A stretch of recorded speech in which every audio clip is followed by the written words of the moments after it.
네, 여러분 안녕하세요. 네, HLB 이노베이션 말씀을 드립니다.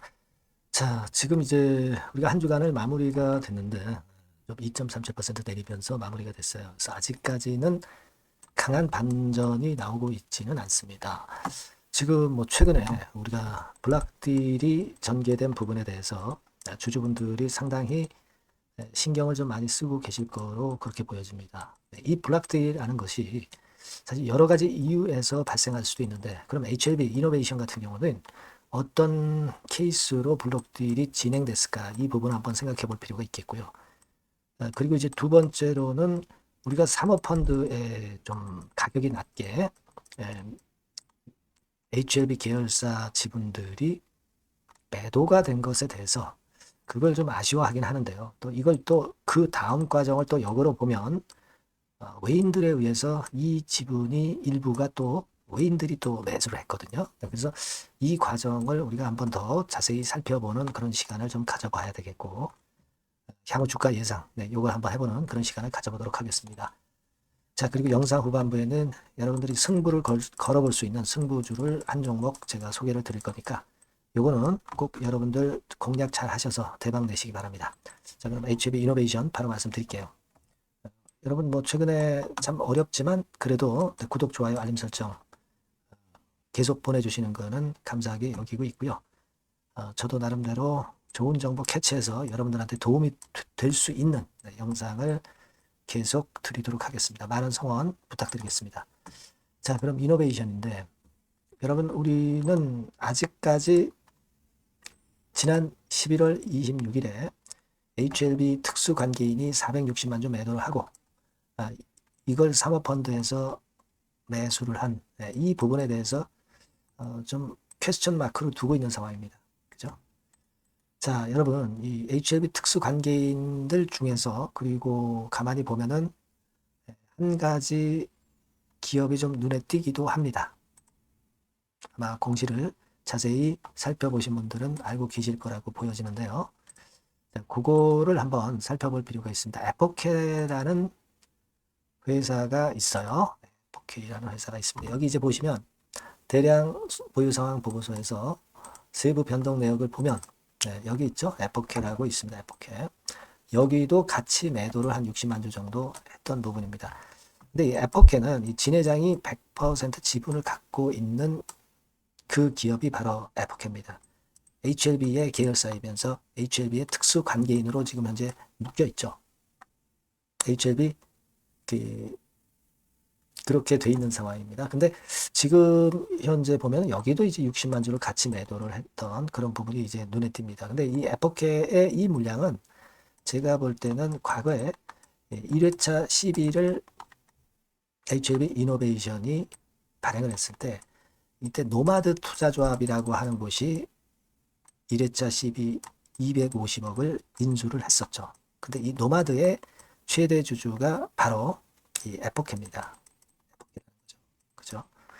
제가 볼 때는 이 에포케의 이 60만 주 매도는 이 노마드가 받았던 그 시비, 그 시비를 주식으로 전환하면서 그 물량이 나온 것 정도로 우리가 생각하면 되지 않겠나. 네, 그런 생각을 한번 해봅니다.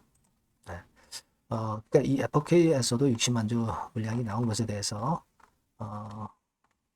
이게 어떻게 된 건지 이제 알고자 하는 분들도 계시리라고 보여지는데 그겁니다. 바로 그거라고 봐야 되지 않겠나 이렇게 생각이 들어요. 2023년도에 공시를 한번 찾아보면요. 과거에 이제 PSMC였을 때죠. 1회차 시비와 관련해 가지고 공시가 하나 있었어요. 1회차 때 시비를 발행할 때 250억을 발행을 했는데 밑으로 쭉 내려서 보시면은요. 이걸 인수한 주체가 나오죠. 인수한 주체가 보면 노마드 제3호 조합이 250억을 인수를 한 거예요. 근데 이 노마드 제3호 조합은 대표가 바로 에포케 주식회사입니다. 얘네들이 한 50% 지분을 갖고 있는 최대 주주죠. 그러니까 이 물량이 좀 나온 게 아니냐 이런 생각을 합니다. 그거는 뭐 전환 자체가 주식으로 전환되는 것은 당연한 거죠. 당연한 거다. 저는 좀 그렇게 판단이 되고요. 에포케가 최대 주주였던 것으로 보이는데 자, 여기 이렇게 나와 있는 거는 제가 볼 때는 그렇다면은 그때 그 노마드 투자조합의 속해 있는 계열사들이 얘네들이고, 그러니까 얘네들의 그 CB가 주식으로 전환된 물량이 나온 거 정도 아니겠느냐, 이런 생각을 할 수 있다는 거죠. 그죠? 그래서 뭐 그런 생각을 한번 해봤어요. 일단 에포케는 확실하게 이 CB가 주식으로 전환된 물량이 나온 거 아니냐, 이런 추측을 좀 해보고, 그 건에 대해서 제가 좀 말씀을 일단 드렸어요. 일단 그걸 말씀을 좀 드리고 싶었고, 어떤 뭐 악의적으로 뭐 물량을 그렇게 내놓은 것으로는 그렇게 보진 않습니다. 여하튼 근데 중요한 거는 11월 26일에 HLB 특수관계인들이 이제 460만 주를 순매도를 했는데, 요거는 뭐 시세보다 좀 싸게 사모펀드에서 인수를 한 부분이 그게 좀 껄쩍지근한 그런 모습이긴 했습니다. 자, 근데 그 다음 날을 보면 11월 27일을 가만히 보면은요, 사모펀드에서 한 166만 주를 순매도한 거로 나와 있죠. 근데 이거를 외인들하고 개인이 주로 매수를 했고, 특히 외인들이 매수를 많이 했단 말이에요. 그러니까 뭐 물론 사모펀드가 매도한 건 좀 아쉽지만은, 외인들이 들어오면서 그거를 다시 인수를 해줬다는 것은, 매수를 해줬다는 것은 나쁜 걸로 그렇게 보진 않습니다. 외인들 지분율을 가만히 살펴보면은요, 자, 외인들 지분이 당연히 증가를 해서 나타나고 있죠. 그러니까 11월 26일에 1.8%였던 것이 11월 27일에 3.4%로 증가하면서, 우리가 외인 지분이 들어왔다고 하는 것은 이걸 되게 나쁘게 해석하지는 않습니다. 그렇죠?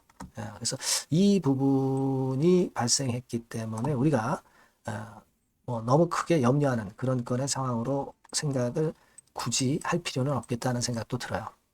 그리고 외인들이 들어와 가지고 이 지분을 팔지 않고 있습니다. 당연히. 그래서 이 부분들을 한번 좀 생각해 보시라는 말씀을 드리고 싶고, 이 외인 창구나 이 사모펀드 창구가 어디서 과연 들어왔는지, 이거는 창구 동향이 블락딜 매매이기 때문에 공개가 안 돼요. 블락딜 매매하는 창구가 따로 있습니다. 그렇기 때문에 그 창구 동향으로 알 수는 없다는 얘기죠. 그걸 좀 말씀을 좀 드리고 싶었다, 이겁니다. 그러니까 우리가 다시 말씀드리면 이제 사모펀드에서 싸게 사가지고 그 다음날 한 3분의 1을 판 거는 좀 아쉽지만, 이거를 외인들이 또 가져갔다는 부분에 대해서는 나쁘게 보지는 않습니다. 지금 현재로서는. 그렇게 좀 말씀 좀 드리고 싶고, 그리고 제가 말씀을 드리고 싶은 부분은 이 블락딜이라고 하는 것은 이런 목적하에 하는 경우가 많죠. 대규모의 지분을 매각하거나 또는 인수를 할 때 이 블락딜을 씁니다. 한 3, 4% 정도 지분이 왔다 갔다 한 거니까 이거와 관련해서 나중에 또 좋은 얘기가 안 나오리란 법은 없어요. 그죠? 그리고 두 번째로는 전략적인 파트너십, 합병 인수 같은 경우에도 이 블락딜을 쓰고요. 기관 투자자 뭐 포트폴리오 조정이라든가 막 이런 것들도 있을 수가 있는 부분입니다. 그러니까 지금 현재 모습이라면 HLB의 특수관계인들이 HLB 이노베이션이 베리스모 테라피틱스를 인수합병해가지고 이제 100% 자회사로 했는데, 이 상황에서 이노베이션을 팔고 빠져나가는 매매를 했다. 자, 이렇게는 볼 수 없다는 겁니다. 이건 당연히 있을 수 없는 얘기다, 이렇게 생각이 되고, 물론 우리가 속 시원하게 이번에 블락딜에 대해서 정확한 내용을 알았으면 좋겠는데, 그걸 좀 아직까지 좀 우리가 확실히 추측하지 못한다는 것이 좀 아쉽기는 하지만, 이노베이션은 기본적인 줄기는 베리스모 테라피틱스를 인수를 해서 나중에 카티 치료 제건으로 승인 허가나 또는 라이센스 아웃을 목표로 이번에 작품을 만든 거거든요. 그죠? HLB 모델처럼 삼각 합병을 통해서 크게 한번 시세를 내보려고 하는 그런 움직임의 초기 과정일 수가 있는 겁니다. 큰 줄기는요. 그러니까 블락딜에 대해서 너무 신경을 쓰기보다는 기본적인 줄기인 베리스모 테라피틱스의 기대를 걸어보는 그런 매매를 아직은 하시는 게 더 낫지 않겠는가, 당연히 그렇게 보고 있습니다.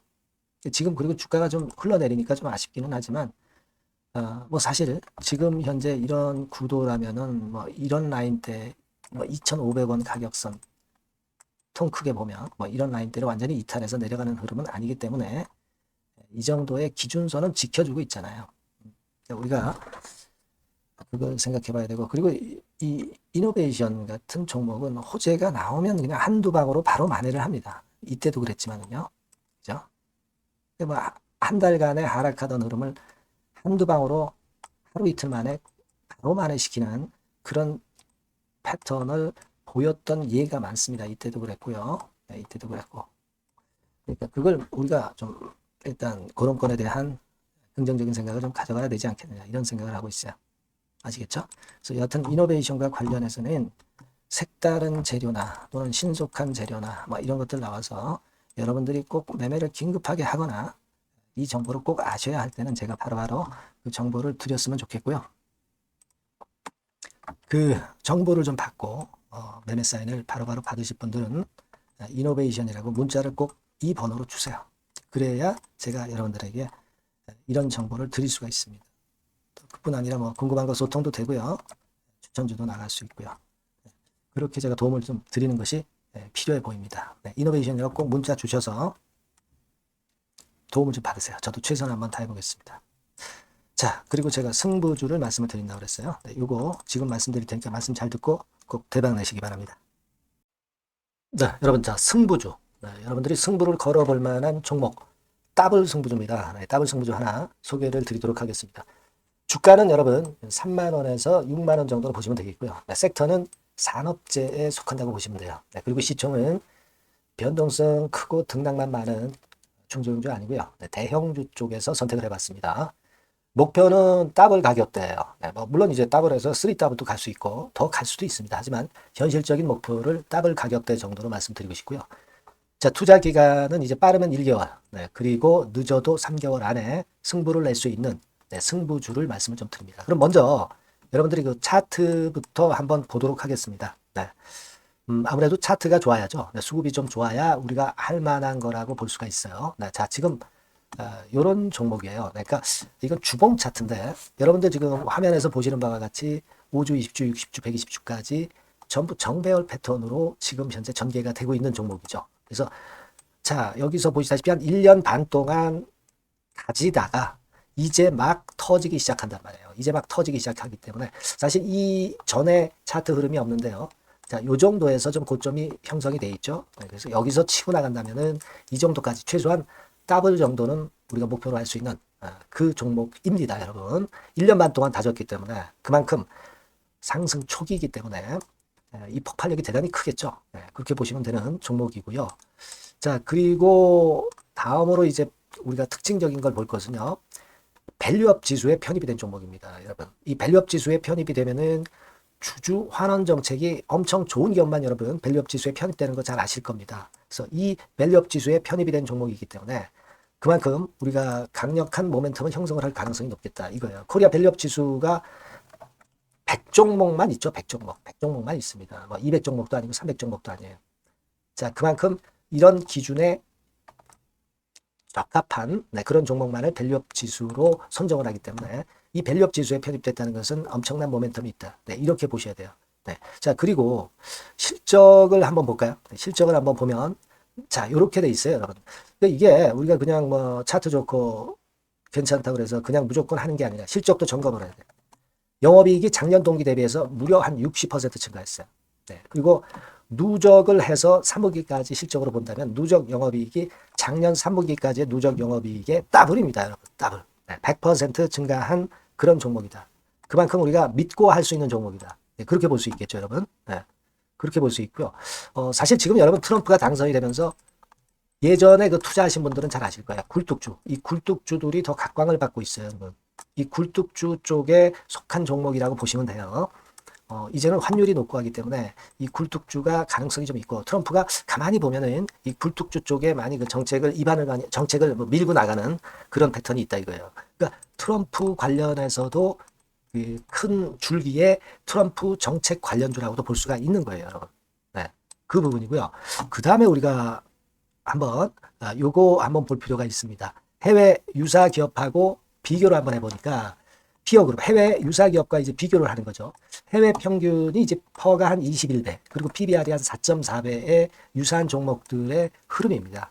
네, 근데 지금 보면은 작년 기준으로 보면은요. 작년 기준으로 보면 지금 보니까 그 되게 작년 기준의 퍼가 이 종목이 6배밖에 안 됐어요. 여러분. 6배밖에 안 됐습니다. 그리고 PBR도 보면은 한 1.3배수밖에 안 돼요. 자, 그러니까 여력이 굉장히 많죠. 해외 그룹하고 비교할 때. 자, 이런 강점이 있다는 걸 여러분들 꼭 아셔야 되겠다. 네, 이 말씀 좀 드리고 싶고요. 자, 그리고 요걸 한번 보실 필요가 있습니다. 이 종목이 최근 5년간에 거쳐서 최고 퍼가 있었고 최고 PBR이 있었어요. 자, 퍼 40배 그리고 PBR 2배까지 날아갔던 종목입니다.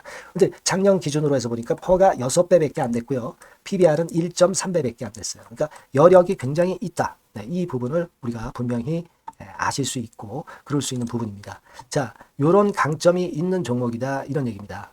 그러다 보니까 연기금과 외인이 쌍끌이 매집을 이제 막 시작해요, 여러분. 네. 외인은 이때부터 들어오기 시작했고, 기관은 꾸준히 매수를 하면서 여기서, 자, 보세요. 자, 여기서 좀 더 가속도가 나기 시작하고 있죠. 이제 막 시작하고 있는 국면이라 이런 얘기입니다. 네. 하기 때문에, 이 종목은 상당히 메리트가 굉장히 크다라고 하는 사실을 우리가 분명히 알 수 있는 그런 부분이다. 이렇게 판단이 되고요. 따라서 우리가 이런 종목이라면은 승부를 걸어볼 만하다. 네, 저는 그렇게 보는 겁니다. 아시겠죠? 네. 그래서 요 종목을 제가 매수부터 매도까지 그리고 중간에 AS까지 지속적으로 해드릴 거고요. 자, 요 번호로 뭐라고 주시면 되냐면 승부주, 그죠? 네, 승부주. 네, 이렇게 문자를 주시면 제가 최선을 다해서 여러분들 그 매수부터 매도까지 AS까지 최선을 다해서 여러분들 케어를 할 겁니다. 아시겠죠? 꼭 문자 주시고 승부주에서 한번 꼭 대박 내시기 바랍니다. 네.